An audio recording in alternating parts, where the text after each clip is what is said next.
સ્વાગત છે મિત્રો આપ સૌનું ભક્તિ સંધ્યા ચેનલમાં।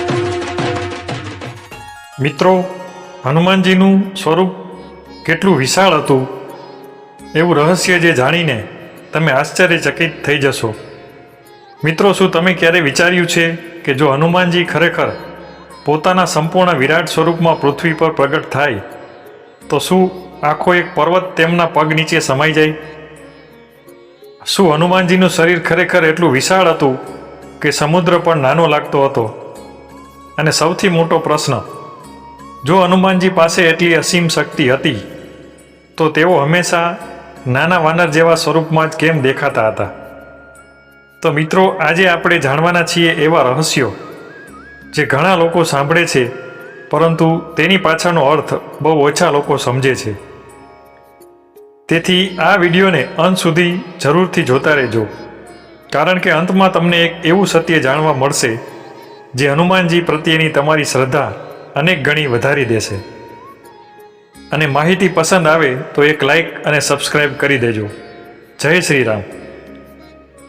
મિત્રો, હનુમાનજીનું નામ સાંભળતા જ મનમાં શક્તિ, ભક્તિ અને નિસ્વાર્થ સેવાની ભાવના જાગે છે। પરંતુ હનુમાનજીની સૌથી અદ્ભુત શક્તિ હતી પોતાનું સ્વરૂપ ઈચ્છા મુજબ બદલવાની દિવ્ય શક્તિ। તેઓ જ્યારે ઈચ્છે ત્યારે સામાન્ય વાનર જેટલા નાના બની શકે અને જ્યારે જરૂર પડે ત્યારે પર્વતો કરતાં પણ વિશાળ બની શકે। પણ પ્રશ્ન એ છે કે આખરે તેમનું સાચું સ્વરૂપ કેટલું મોટું હતું? આનો જવાબ જાણવા માટે આપણે રામાયણની કેટલીક મહત્વપૂર્ણ ઘટનાઓ તરફ નજર કરવી પડશે। જ્યારે ભગવાન શ્રી રામ સીતાજીની શોધ માટે વાનર સેના સાથે સમુદ્ર કિનારે પહોંચ્યા ત્યારે બધા જ ચિંતામાં હતા। લગભગ 100 યોજન જેટલો વિશાળ સમુદ્ર સામે લંકા, અને કોઈ પાસે એટલી શક્તિ નહોતી કે એક જ કૂદકામાં ત્યાં પહોંચી શકે। તે સમયે જાંબુવંતે હનુમાનજીને તેમની ભૂલાઈ ગયેલી શક્તિ યાદ અપાવી। જેમ જેમ હનુમાનજીને પોતાની શક્તિનું સ્મરણ થયું તેમ તેમ તેમનું શરીર ધીમે ધીમે વધવા લાગ્યું। થોડા જ પળોમાં તેમનું સ્વરૂપ એટલું વિશાળ બની ગયું કે આસપાસના વૃક્ષો નાના લાગવા લાગ્યા, પર્વતો ધ્રુજવા લાગ્યા, પ્રાણીઓ ડરીને ભાગવા લાગ્યા। વાનર સેનાએ જીવનમાં પહેલીવાર હનુમાનજીનું દિવ્ય વિરાટ સ્વરૂપ જોયું। આ કોઈ સામાન્ય દ્રશ્ય નહોતું, આ ભગવાન દ્વારા આપવામાં આવેલી અષ્ટસિદ્ધિઓનું જીવન પ્રદર્શન હતું। ઘણા લોકો માને છે કે હનુમાનજી માત્ર બળવાન હતા, પરંતુ સાચું કહીએ તો તેમનું સૌથી મોટું બળ માત્ર શક્તિ નહોતું, પરંતુ પોતાની શક્તિ પર સંપૂર્ણ નિયંત્રણ હતું। વિચાર કરો, આજે માણસ પાસે થોડું જ્ઞાન કે શક્તિ આવે તો અહંકાર આવી જાય છે, પરંતુ હનુમાનજી પાસે અસીમ શક્તિ હોવા છતાં પણ તેઓ હંમેશા પોતાને શ્રી રામના દાસ જ કહેતા। આ જ તેમની મહાનતા હતી। સમુદ્ર પાર કરતી વખતે પણ તેમણે વિરાટ સ્વરૂપ ધારણ કર્યું, અને એક જ કૂદકામાં તેઓ આકાશમાં એટલા ઊંચા પહોંચ્યા કે દેવતાઓ પણ આશ્ચર્યથી તેમને જોઈ રહ્યા। પવન તેમનો સાથી હતો, વાદળો તેમની આસપાસ ફરી રહ્યા હતા।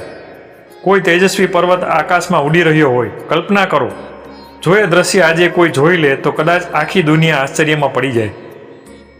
પરંતુ આગળ જે બન્યું તે હનુમાનજીની બુદ્ધિનું સૌથી મોટું ઉદાહરણ છે। રસ્તામાં સુરસા નામની નાગમાતાએ તેમનો માર્ગ રોક્યો। તેમણે કહ્યું, મારા મોંમાં પ્રવેશ કર્યા વગર તું આગળ જઈ શકતો નથી। હનુમાનજી તરત જ પોતાના શરીરને મોટું કરવા લાગ્યા। સુરસાએ પણ પોતાનું મોં વધુ મોટું કર્યું તો હનુમાનજી વધુ વિશાળ બન્યા। બીજી બાજુ સુરસા પણ એટલી જ મોટી બની। આ સ્પર્ધા ચાલતી રહી। અચાનક જ હનુમાનજી એકદમ અંગૂઠા જેટલા નાના બની ગયા અને ઝટપટ સુરસાના મોંમાં પ્રવેશ કરીને બહાર નીકળી ગયા અને વિનમ્રતાથી પ્રણામ કર્યા। અહીંથી આપણને સમજાય છે કે માત્ર મોટા બનવું જ શક્તિ નથી, પરંતુ પરિસ્થિતિ પ્રમાણે બદલાવ લાવવો એ સાચી શક્તિ છે। હવે મિત્રો, આપણે સૌથી રસપ્રદ પ્રશ્ન એ થાય કે શું હનુમાનજીનું વિરાટ સ્વરૂપ ખરેખર કોઈ માપમાં આવતું હતું કે પછી તેઓ અનંત સુધી પોતાના શરીરને વધારી શકતા હતા? મિત્રો, આનો જવાબ આપણે રામાયણની આગળની ઘટનામાં જાણીશું, કારણ કે જ્યારે તેઓ લંકામાં પ્રવેશ્યા ત્યારે એક એવું સ્વરૂપ ધારણ કર્યું જેનો ઉલ્લેખ સાંભળીને તમે પણ ચોંકી જશો, જેનું વર્ણન આપણે બીજા ભાગમાં કરીશું। મિત્રો, જો તમને આ માહિતી ગમી હોય તો વિડીયોને લાઈક કરો, ચેનલને સબસ્ક્રાઈબ કરો અને બેલ આઇકન જરૂરથી દબાવો। મિત્રો, અમે આ ચેનલ પર આપને ઉપયોગી અને પ્રેરણાદાયી વિડીયો અપલોડ કરતા રહીએ છીએ। જો ક્યાંક શરત ચૂકથી કોઈ ભૂલચૂક થઈ જાય તો અમને માફ કરશો. મિત્રો, આપ જો કોઈ વિશેષ ટોપિક પર વિડીયો જોવા માંગો છો તો આપ અમને કોમેન્ટ બોક્સમાં જણાવશો. અમો જરૂરથી પ્રયત્ન કરીશું.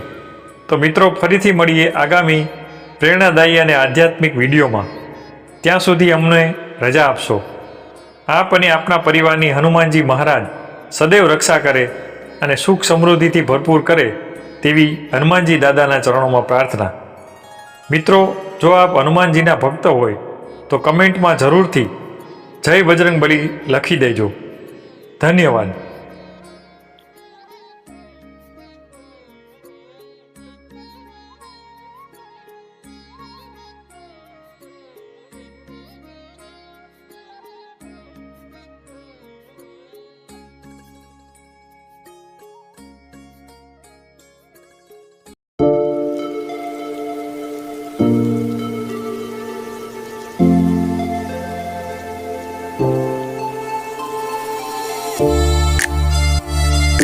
Thank you.